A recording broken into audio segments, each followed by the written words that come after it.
Silakan kita berpolitik, tidak ada problem. Tapi kalau politik itu dijalankan oleh orang-orang yang tidak beriman dan bertakwa, bahaya buat negara.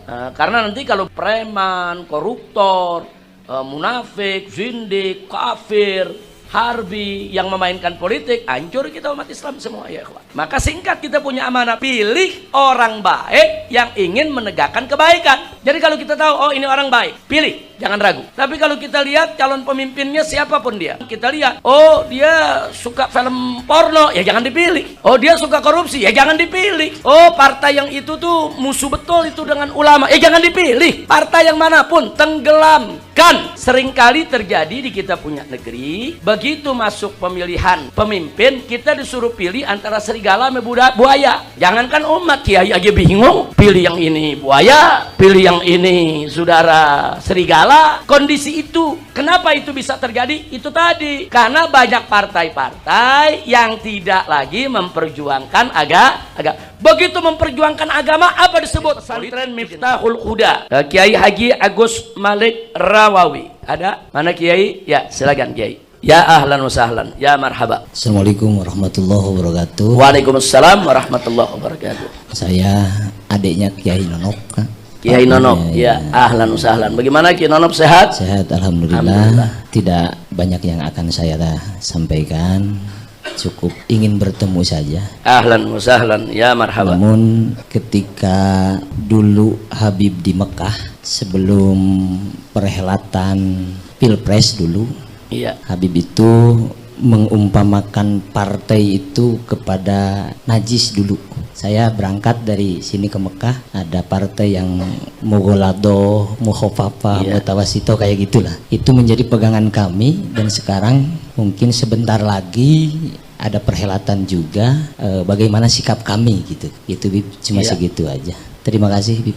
Ya, jazakumullahu khairal jazak. Terima kasih banyak. Salam buat Kiai Nonop. Saudara, saya punya ceramah tentang partai politik ini cukup panjang. Jadi tidak pendek dan tidak sesimpel itu. Jadi pada dasarnya saudara, bahwa politik itu pada dasarnya sangat diperlukan untuk mengatur kekuasaan dan pemerintahan dalam suatu negeri. Jadi ilmu, karena Islam sendiri punya ilmu politik, bukan tidak. Kalau kita bicara khilafah, itu ilmu politik. Kalau kita bicara nasbul khilafah atau nasbul khalifah, itu ilmu politik.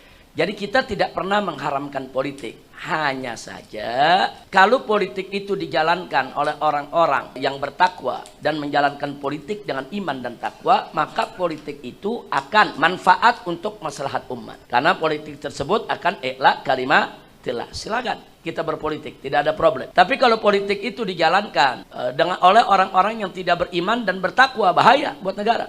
Karena nanti kalau preman, koruptor, munafik, zindik, kafir, harbi yang memainkan politik, hancur kita umat Islam semua ya kawan. Nah, jadi itu dulu kita dasarnya.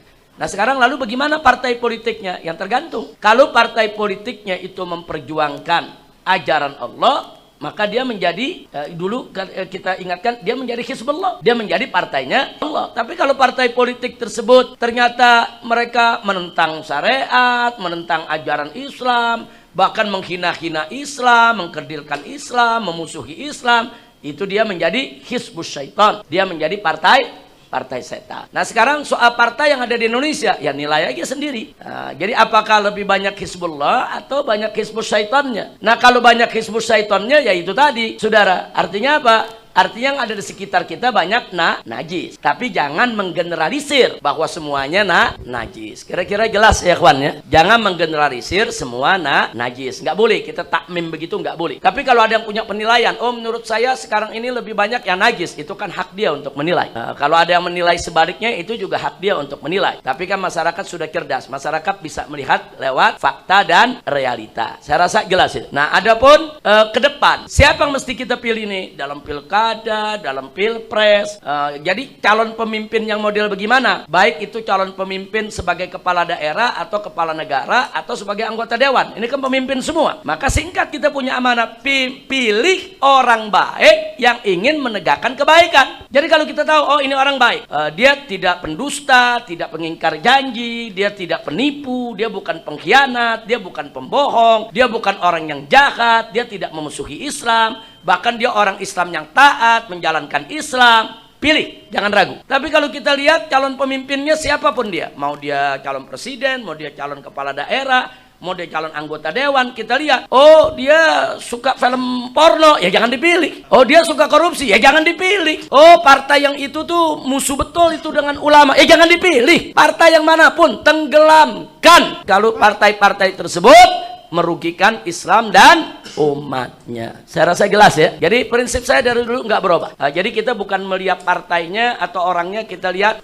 kualitasnya. Nah, kualitas partai itu terhadap Islam bagaimana? Kualitas calon itu terhadap Islam bagaimana? Nah, jadi saya berharap insya Allah di pilpres yang akan datang umat ini ditawarkan untuk memilih orang-orang yang baik. Sebab kalau kita disuruh pilih orang-orang yang baik, kita nggak mumet, kita nggak ribut ya kawan. Milih yang ini bagus, milih yang itu bagus, milih yang ini baik. Umat nggak ribut di bawah. Nah, cuman yang jadi masalah seringkali terjadi di kita punya negeri. Begitu masuk pemilihan pemimpin, kita disuruh pilih antara serigala sama buaya. Jangankan umat, kiai aja bingung. Pilih yang ini buaya, pilih yang ini saudara serigala. Kondisi itu, kenapa itu bisa terjadi? Itu tadi, karena banyak partai-partai yang tidak lagi memperjuangkan agama. Begitu memperjuangkan agama, apa disebut? Politik identitas. Sekarang ini yang dimaksud politik identitas itu politik Islam. Mereka pura-pura aja politik identitas itu politik yang membawa identitas agama atau suku atau ini. Enggak. Yang dia maksud politik identitas adalah gerakan Islam. Gerakan Islam yang dianggap politik identitas semua. Kita nih dikerdilkan, kita nih dikucilkan, kita nih dijelek-jelekan oleh mereka, saudara. Padahal politik identitas itu dulu justru dimainkan oleh para pejuang kita. Lihat Imam Bonjol berjuang pakai politik identitas. Dia pakai syariat Islam, saudara. Pakaiannya juga pakaian seorang ulama. Dia lawan Belanda, itu politik identitas. Begitu juga Pangeran Diponegoro pada saat melawan Belanda, itu juga politik identitas. Nah, Pangeran Diponegoro kita lihat dong, pakai jubah, pakai imamah. Dia ulama, dia pakai baju ulamanya, saudara. Berarti politik identitas. Saudara, siapa nggak pakai politik identitas ya, kawan? Mau partai-partai yang mengaku sebagai demokrat, nasionalis, semuanya pakai identitas. Identitas demokrasi, identitas kebangsaan, itu namanya identitas ya, kawan. Jangan Islam saja yang dituduh politik identitas. Kira-kira jelas ya. Nah, jadi umat Islam jangan lepaskan identitas. Identitas kita Islam. Kita berkata ya ikut ajaran Islam, kita berbuat ikut ajaran Islam, kita membuat program ikut ajaran Islam, kita berjuang juga demi Islam. Nah, jadi jangan lepaskan identitas tersebut. Mudah-mudahan kita dapat pemimpin yang baik. Amin ya rabbal alamin. Baik ya ikhwan.